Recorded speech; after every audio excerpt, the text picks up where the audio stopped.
Alright, so some background. In summer 22, the first summer that COVID seemed to be disappearing and we could have a sane summer again, I had the extraordinary privilege of taking a cross country road trip throughout the United States from the Northeast and New England all the way to the Southwest in LA and then back up again. Not only that, but I was doing it with 24 other crazy people. How did that work out?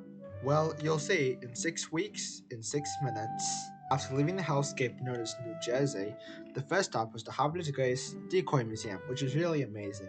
Next, we toured the United States Holocaust Memorial Museum, which I highly recommend visiting. Today, we visited the National Zoo. We would have also toured the Smithsonian Museums, but the bus broke down, resulting in being stuck in a parking lot. The next day, we volunteered at a social services center to ensure that kids got the food and clothes that they need along with their parents. Next, we went and visited a cave and float museum, which were an interesting combination to say the least. Finally, we visited the University of Virginia's campus to do an activity there and the International Civil Rights Museum in Greensboro, North Carolina. You with me so far? Cause that's just the beginning. The first place I visited on Sunday was the NASCAR Hall of Fame. Next was Goats on the Roof. Goats! Yeah, goats! Which is self-explanatory. On Monday, the next day on 4th of July, we visited the Martin Luther King Jr. site in Atlanta, which I highly recommend visiting whenever you have the chance. To make the day more positive, the group visited the World of Coca-Cola. To finish the day off, we had a fireworks celebration in Marietta Square.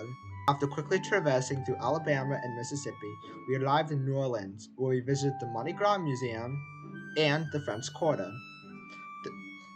Thursday was uneventful as it was a long travel day. Next was my birthday. We responded by visiting the Dr. Pepper Museum and Buc-ee's, which culminated week 2. The third week began by us visiting the Fort Worth Stockyard and National Calico Museum. In a shocking turn of events, we ended up breaking down in Memphis, Texas, where we had to spend the night. The next morning, we visited Cadillac Ranch, an alpaca farm, and the Sandia Mountain Tramway. We did a quick detour to the Plot, which we screamed in the middle of nowhere. After arriving at the Grand Canyon, we did a peaceful sunrise activity followed by a hike that almost resulted in me getting pushed off a cliff.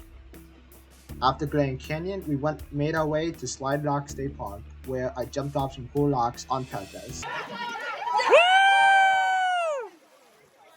On the last day of the week, I visited the Luster Cogburn Ostrich Ranch, where I fed some cute llamas and bunnies. Following the ranch, we visited a Trader Joe's because no group is complete without a cult obsession. The last activity consisted of volunteering at Feed My Starving Children, where we helped create meal kits for families in need all over the world. On a slouch in Phoenix, I sent emergency communications to my friend in the Bay State to talk about things. California awaited me. Finally, the Santa Monica Pier. We don't talk about that like we don't talk about Bruno. The Oscars Museum and Hollywood Boulevard, they were cool. Disneyland the next day, love it.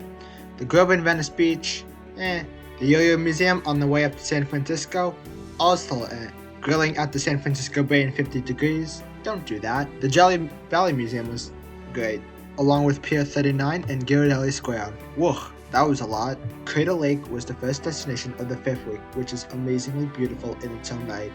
We then followed by going fruitberry picking in 100-degree heat in Powell City of Books in Portland.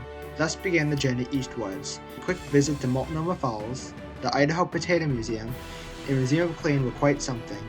Yellowstone National Park and Cody, Wyoming are 2 of the most beautiful places in the United States, and I highly implore everyone to visit them at least once. We finished the week in eastern Wyoming, where I can say with passion that there is nothing there. It's time for a speedrun week 6. Mount Rushmore, very overrated. Badlands National Park, cool. Wall Drug, overrated. Corn Palace, overrated. Sioux Falls, also overrated. Watching the Omaha Storm Chasers, boring. Matchstick Marvels in Iowa, cool.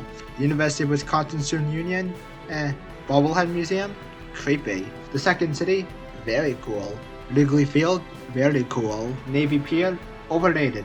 The Bean, overrated. And nothing else happened that week whatsoever. Did I say 6 weeks originally? It was actually 7. Sunday was a mad dash through Indiana and arriving in Cleveland by nightfall. where the Rock and Roll Hall of Fame in this video came from. The Museum of Great Lakes is also a notable mention in the area. Nothing else until Hershey's Chocolate World. Only go if you like chocolate. Then Turkey Hill Ice Cream and Julius Sturgis Pretzel Bakery. On Wednesday, the final day of the trip, I visited the Love Sign and culminating with the Rocky Steps. After arriving back in New Jersey, we all said our goodbyes and I quickly fled the Garden State, back to my nephews in Massachusetts, where the send-off is now complete and the video will now end at 5 minutes and 26 seconds before credits roll.